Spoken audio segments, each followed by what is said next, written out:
Jill Santopolo is an international best-selling author who writes sweeping love stories about decisions, regrets, second chances, and how families influence the choices we make. Her fourth novel, Stars in an Italian Sky, moves from World War II Italy to today's New York in a tender-hearted family saga. Welcome to the Joys of Binge Reading, the show for anyone who ever got to the end of a great book and wanted to read the next installment. We interview successful series authors and recommend the best in mystery, suspense, historical and romance series, so you'll never be without a book you can't put down. You'll find this episode's show notes, a free ebook and lots more information at thejoysofbingereading.com. And now, here's our show. Hi there, I'm your host Jenny Wheeler, and in Binge Reading today, Jill talks about how writing helps her understand her own life and why she believes books are essential, not just for our children, but for our human future. Our giveaway today, the Book Sweeps Family Saga and Historical giveaway that was due to close today, has been extended for a few more days. So I'm putting that up again so you have a chance to enter and win that library of 50 plus historical and family saga books. Included in it is one of mine. It's actually two books, 1 and 4, a full-length mystery, Poison Legacy, and a New York Christmas novella, Tangled Destiny.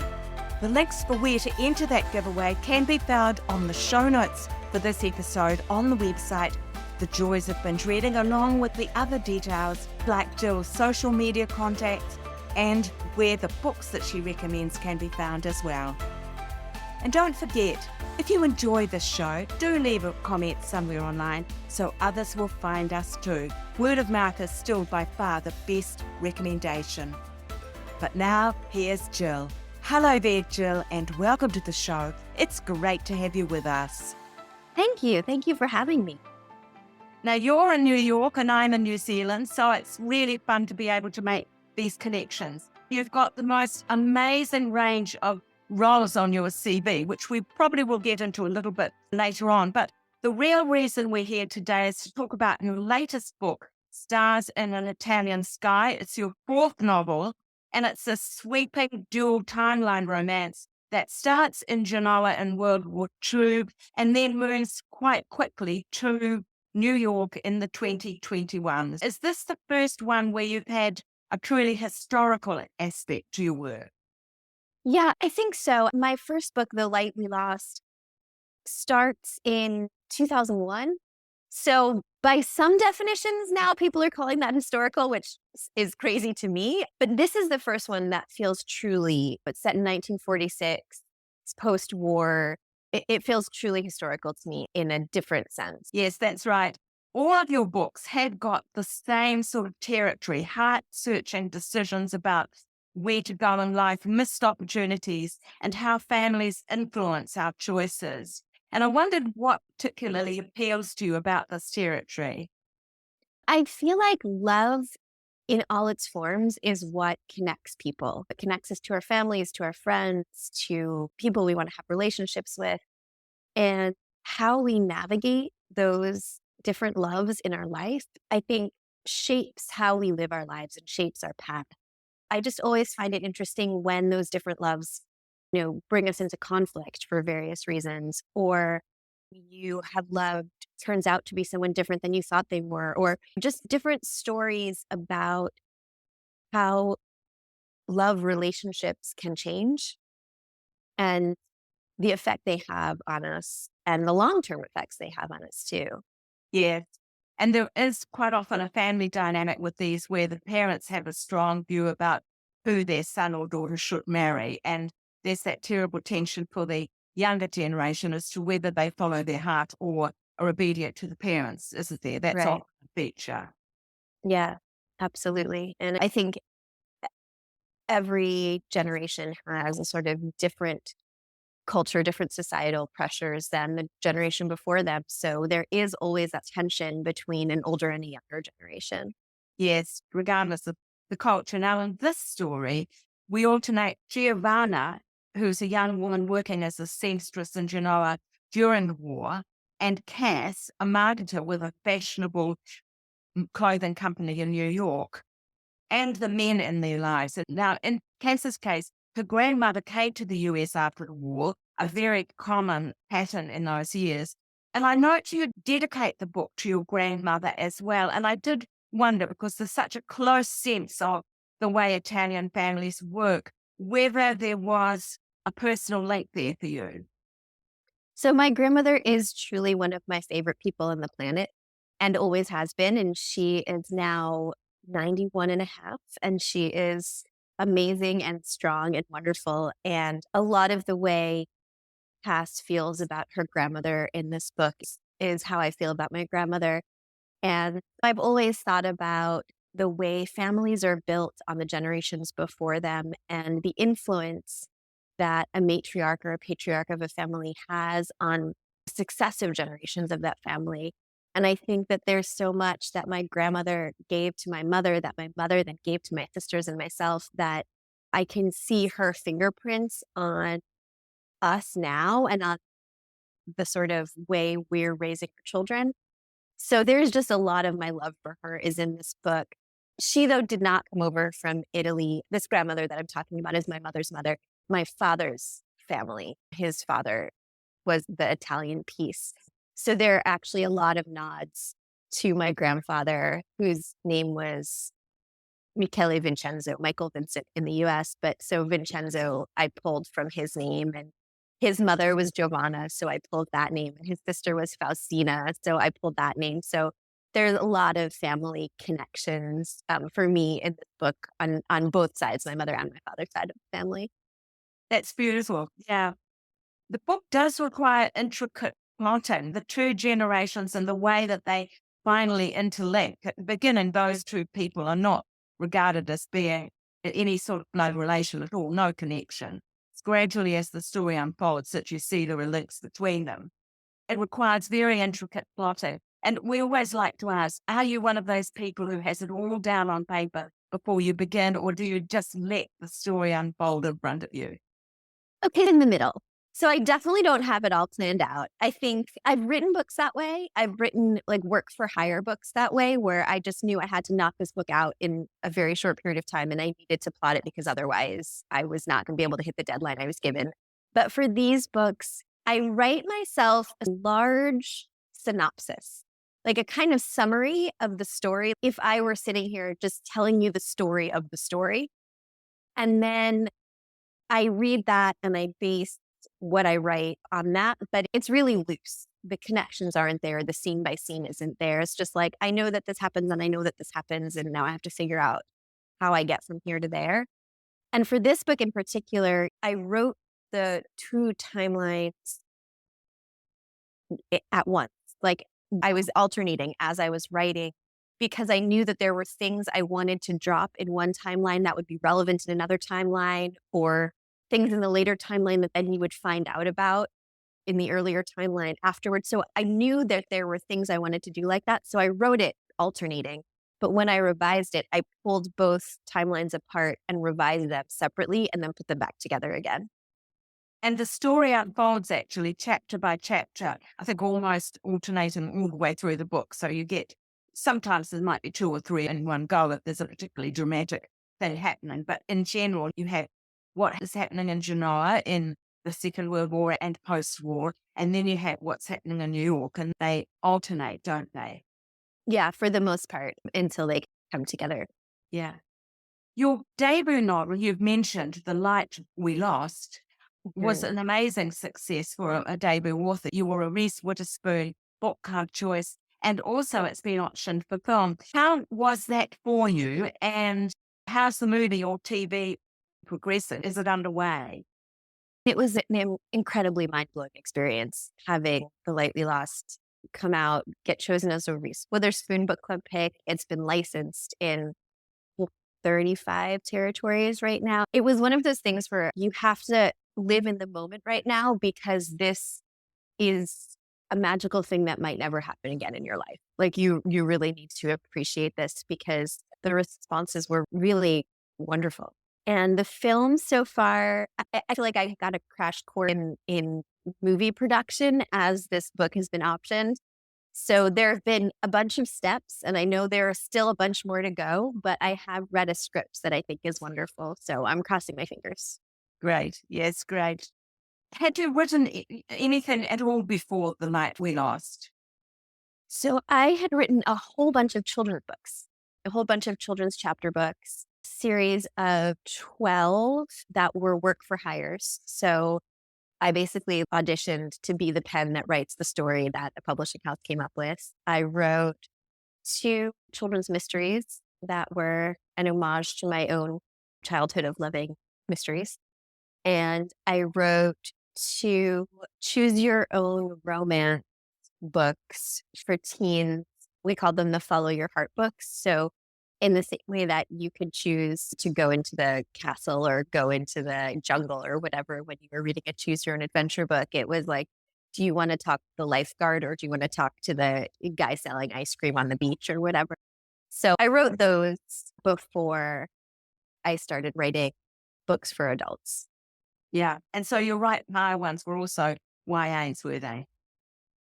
No, those were chapter books for younger kids, for 6 Okay. to 10-year-olds. Well, that's interesting because now one of your main roles when you're not writing for your own stories is for the publisher Philoman, an imprint of Penguin Young Readers. And you've edited many now critically acclaimed, award-winning and best-selling books for children, cooperating with names like Chelsea Clinton and Kamala Harris. So tell us a little bit about that work now. I really believe that children's books have the ability to affect the future and affect the future of society. And there are so many remarkable people, including Chelsea, including Kamala, who I think can empower young readers to really make a difference in the world, see things differently, think about themselves differently.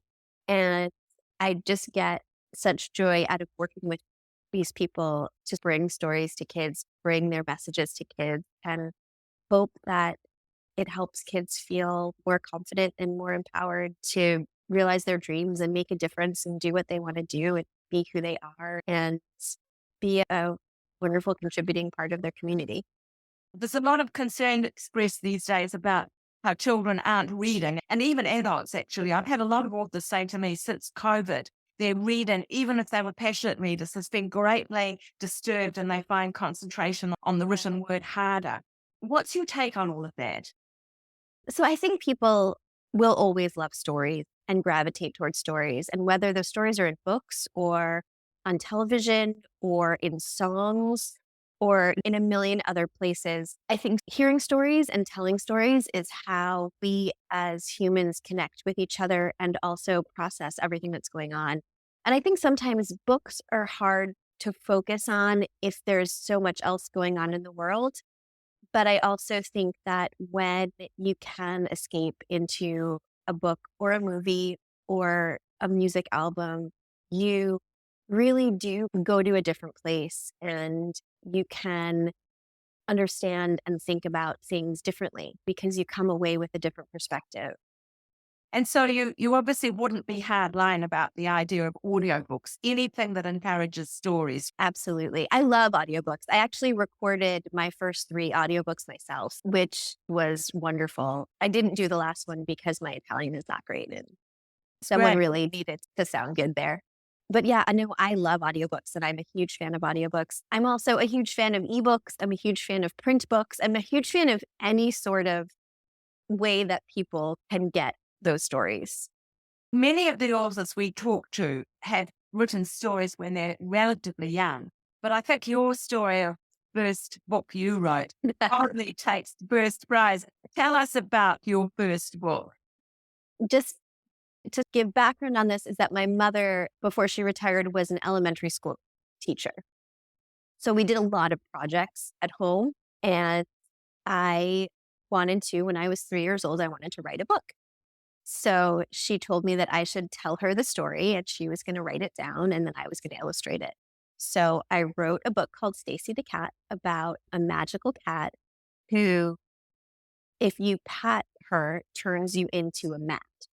I'm not sure really where the idea came from, other than the fact that a lot of the words rhyme. So maybe I was just learning about rhymes, might have been it. But so my mom wrote the words to the story that I dictated to her, and then I illustrated them. And then she brought them to work and put them through the lamination machine. So I still have a copy, the one and only copy of Stacy the Cat that I wrote when I was 3. That's gorgeous. Turning away from the books to looking at your wider career, you've got so much happening with all the various roles. We haven't mentioned you're on a lot of academic committees and other organizations that promote children's literature, as well as having these very well-selling books and a young daughter. How do you manage not to get overwhelmed with everything you've got there? Oh, I do get overwhelmed for sure. But I think tiny steps has always been the way that I have gotten through any project and any challenge. For writing, for example, when I was in graduate school, we had to write 50 pages a month. And my friends and I would bet each other how many pages we could write a day, a week. And by breaking it into these tiny little bits and saying, I can write 3 pages today. Of course, I can write 3 pages today. That's not a big deal. You write 3 pages a day for long enough and you've hit your target. And I feel that way too. I mean, I have lots of lists, but it's things like, okay, I know I need to sign my daughter up for a bunch of programs for the summer. I can sign her up for one today. That's easy. And then sign her up for one every day. In a few days, I've signed her up for all the things she needs to get signed up for. So that's really kind of been my attitude always about things. And I think it's helped me juggle a lot without feeling like I'm juggling a lot. Yes. But there are definitely points where I get entirely overwhelmed and I'm doing triage and just trying to get the things that actually need to be done that minute done. Yes. Writing must be an absolutely essential part of life for you, because otherwise I would understand if at your age and stage of life with a young child, you might think, oh, well, give it another 10 years when she's at school. What is it that made it feel essential that you had to have, particularly these adult novels, as part of your life? No, I think the way I exist in the world and process everything is through writing. I think I understand myself and my experiences better after I have written through them and written about them. So I always say that even if I weren't trying to get my work published, I would probably still write stories. And I can tell if I haven't written for a while that like everything is starting to feel a little frenetic. And if I can sit down for an hour and get into a story, I come out much calmer. Um, Yes. So where do so you fit your writing in your day? I haven't quite settled on a specific time. There was a while where I would reserve 1 day a week or 2 days a week for writing, and other days I would edit. Recently, I've tried to set apart like a number of an hour a day or a half hour a day, or just to get a little bit in bit by bit. I think given my choice, I would write probably for a few hours every morning before doing anything else, which isn't always possible, but is a goal. If there was one thing that you would see as the quote secret of your success in your creative career, and it can be your writing and or your publishing, what would it be? That's a great question. I think it would be not being afraid to be vulnerable, because I think a lot of my stories are connected to situations that I've been in which I have felt particularly vulnerable and have given that vulnerability to my characters, which I think connects with readers. And also myself vulnerable and putting things out on the table when I'm editing too, and saying, this may not be the easy way to do this, but this I think will be the most powerful way to do this. And let's talk about it. Yeah, I think vulnerability. That's a great answer, because even publishing a book, you have to be vulnerable, don't you? Yeah, absolutely. Because at least I'm putting a lot of my heart on a page and then putting that page out in the world. And there are people who love it and people who say really unkind things about it too. And you just have to be willing to do that if you're going to write, and hope that the people who your story touches whether it makes them feel less alone in something they're going through or takes them away from a difficult time or whatever, that it's worth it. That's why I do it. Yes.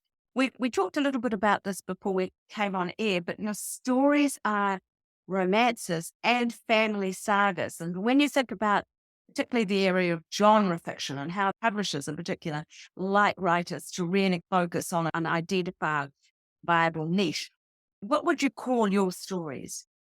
Yeah, I've always thought of them as love stories and love in all its forms, not just romantic love.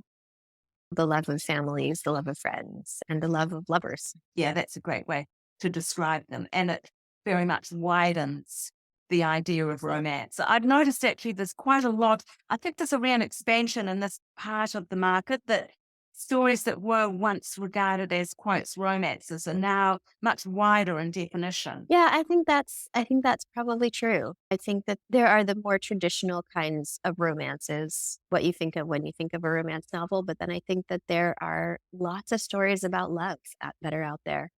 Also, the aspect of the second chance romance, because that does come into your story as well. An older couple who are finding love, and that's very much something that seems to have blossomed a lot in the last few years.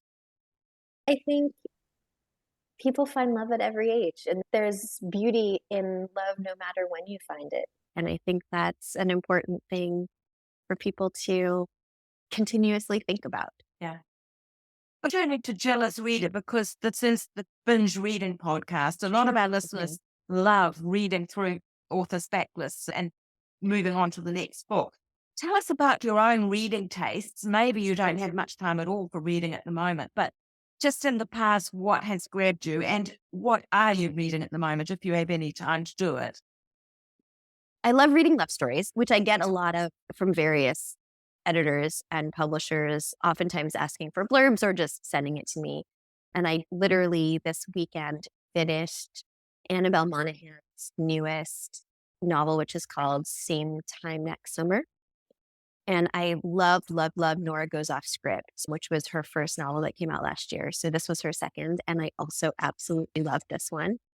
And before that, I read Meet Me at the Lake by Carly Fortune, which is also the second one of hers that I loved. And I think next up on my desk is The Saver by Adele Griffin, which I'm excited to read about as well. I've heard some wonderful things. And I also recently read The Daydreams by Laura Hankin, which is a wonderful book that is like, it talk about genre jumping. It's like part love story, part mystery, part coming of age novel, and a lot of fun with a lot of 90s and early 2000s pop music in it. That sounds fun. But looking down back the tunnel of time, if there was one thing about your creative career that you'd change, what would it be? Oh, that's a great question. You know, I think it took me 6 years approximately to get up the courage to show pages of The Light We Lost to anybody. And I think I would have tried to get myself the courage to do that sooner. So did it take you more or less 6 years to write that first book? Yeah. I'm sure a lot of people would find that encouraging too. I also just read The Paris Daughter by Kristen Harmel, which is fantastic. Oh, The Paris Daughter. Yes. Now, all of these, they all sound as if they are in a similar range to the ones you write, that there's this love family. Would that be a right expectation? Yeah, I think so. And I think that's because that's what people send me. I mean, it's been very rare these days that I go out and end up like choosing a book for myself because so many come to my house for me and they all sound so wonderful. The last book that I actually went to a bookstore to buy was Tomorrow and Tomorrow by Gabrielle Zevin, which I also thought was phenomenal. People talk about a book slump. I feel like it's the opposite. I've been on like a book high. I've read so many books that I've really enjoyed. Because people think they know your taste, it becomes a self-fulfilling prophecy. Yeah, I think so. So what's next for Jill, the author? Looking ahead in the next 12 months, what have you got on your desk in terms of your creative side of life? So I have a new book that I'm working on that I am still figuring out exactly how it's going to work and what it's going to be. I'm about, I guess, 5,000 words in. So still meandering in the first sort of stage setting. Have you done the synopsis already? Yes, I've done the synopsis and now I'm starting to find my footing using the synopsis to write the first few chapters and seeing how it goes. Is it another dual timeline, and is it got a historical aspect? It does not. It is a single timeline and it involves some characters that readers of mine may already know.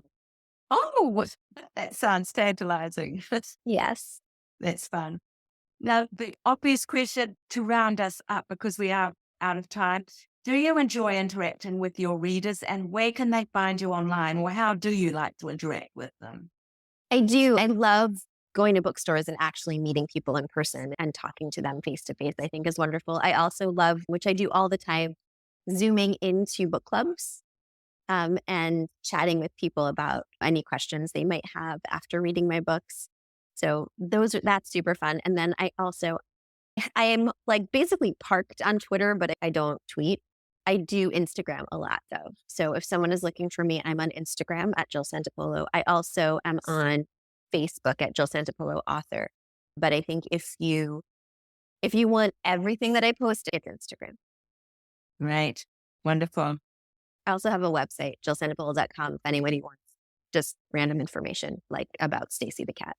Lovely. And just one last question that was a little piquing mention about book clubs. If people wanted to ask you from a book club, how's the best way to approach that? Email me, jillsantopolo.com.